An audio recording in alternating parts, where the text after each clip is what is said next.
Bonjour mes chers fanatiques. Aujourd'hui, je vais vous parler d'un cas spécifique qui n'est pas celui de la Guinée mais du Mali. Voilà un cas qui m'inquiète aujourd'hui à plus d'un titre étant guinéen. Parce que le Mali est une partie de l'Afrique qui souffre de l'injustice occidentale qui ne dit pas son nom.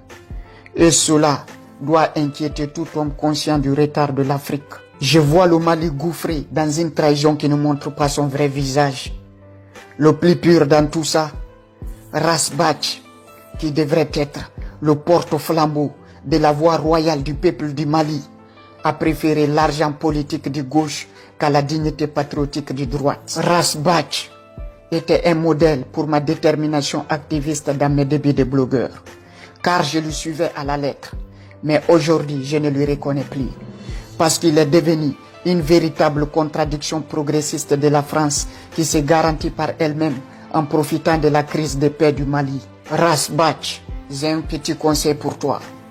Quand un guide de la révolution se met au service de la corruption, sa grandeur finira dans la poubelle de l'histoire que lui-même a écrite. Ras Bach, il est temps que tu reviennes à la raison. Le peuple du Mali souffre et ils ont besoin de ton talent verbal.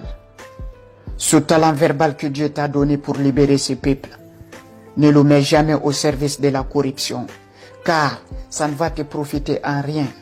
Parce qu'aujourd'hui, tu commences à fermer tes yeux sur la vérité du peuple et servir la cause perdue du mensonge de la France, que tu opères un débat d'éloquence pour racketter la conscience des désespérés politiques des majorités analphabètes.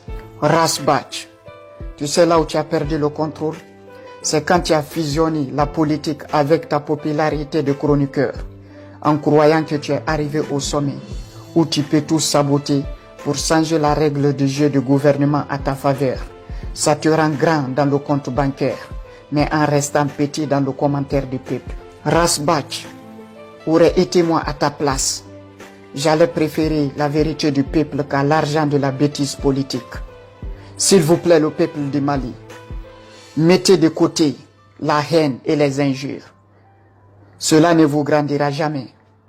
Donnez-vous les mains et avancez dans la même direction, dans l'intérêt supérieur de la République. Je ne suis pas malien et vous n'êtes pas guinéen.